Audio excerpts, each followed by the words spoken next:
Hey all, Kunik here, back with part 2 of the story where the plot kills everyone the player character pretty much ever cared for. So let's get started with the story and roll for initiative. The Crisis of Cragmore. At the bottom of the quarry was a hill giant, chained up and smashing what turned out to be human bones, which are well known to require the strength of a giant to break. We were forced to go around a lengthy path spiraling down the sides of the quarry after a boulder Fox tied to a rope turned out to be made of entirely weightless plot. Many tedious minutes later, we make it to the bottom, fight the giant, and manage to subdue him and tie him down with vines or something, I don't know. Fox is on a friend-making roll on this point, and after making a significant number of high-chance charisma checks, gets close enough to talk to him and calm him down. Realizing he too was a victim of plot juice, she uses one of her 3 remaining plot juice shots to remove the effect of the previous shot and make him entirely immune going forward. It was some strong plot juice. Fox and the party make friends with Cragmore. Cragmore agrees to go above ground with them after they check out the cave room Count Plotula was using in the quarry. We do, and although the floor tries to roll us straight into the mysterious portal in a closet, we manage to keep our feet and go back to Cragmore so we can leave and take care of Robert. The return of Robert. F you, Fox. At that moment, 2 cultists appear at the top of the quarry with a cart. In the cart is a body. Robert's body. We could tell from the bottom of the quarry. Our grief gave us plot vision.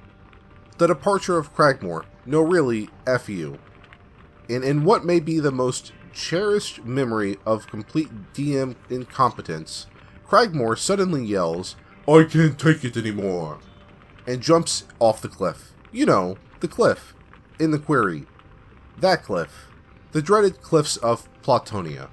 There's so much more to tell, like how he built the plot around sick, telepathic trees, but forgot druids could cast plant growth, or racism we expressed we didn't want in Season 0, or create water being unable to put out a small plot fire. But this is too long already, and I want to address an inevitable question. Why didn't we just leave? First, I try to give people the benefit of the doubt. I'm not a perfect DM, I make mistakes. My assessment of a DM's quality isn't just what mistakes they make, it's whether they learn from them. Barring the complete over-the-top stuff you see here a lot, I'm willing to work with someone who's willing to do the work. Spoiler, Stonk did not do the work. Second, I hadn't been a player in so long. I wanted to be one so much. Just once in over a decade, that I was willing to overlook the yellow flags leading up to the red. But I was enabling him. Enabling the plot abuse. Sometimes it's hard to recognize plot addiction, even in those closest to you. Looking back, I realized he'd been injecting the plot at every session. Hindsight is 20/20. But the third and most important reason was Centaur Monk. I hadn't met any of the other players before this game, so there wasn't any space for collective post-game bitching. One evening, however, Centaur Monk gave me a ride home. Really polite, a kind and thoughtful player. So I hesitated to voice a concern. But when I did, oh boy, the floodgates opened for both of us. After that, sessions became the opportunity to hang out with Centaur Monk and support each other in plot curtailment.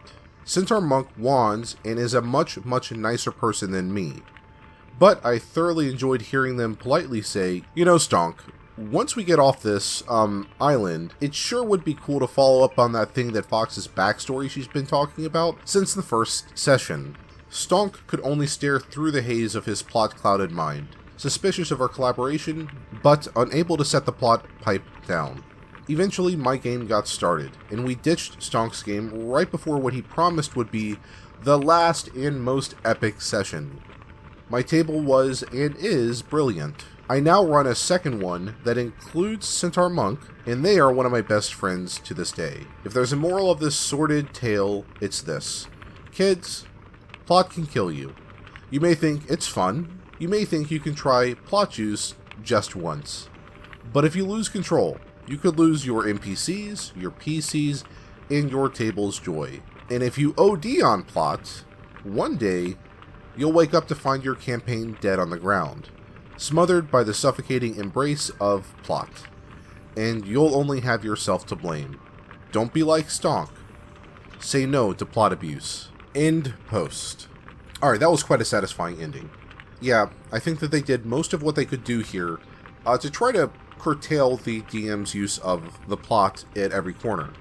The only thing they probably could have done more than what they did was just directly communicate to the DM that, hey, we're trying to do our own thing here. We like the plot, we'll deal with the plot, but, you need to stop trying to railroad us at every corner. However, as the OP said, it really was a case of hindsight 2020. It sounds like they really just didn't realize how bad they were getting railroaded until the very end. So beyond that, I think they handled the situation as best as they saw at the time.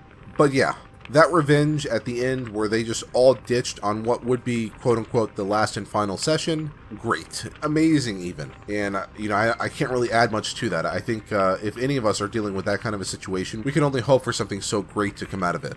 Making a good friend, having a table that branches from the terrible table just be one of your best tables ever. Yeah, I'm really happy for OP here. So with that all said, if you liked the video and you want to hear more stories like this, please do hit that like button and subscribe to help the channel grow.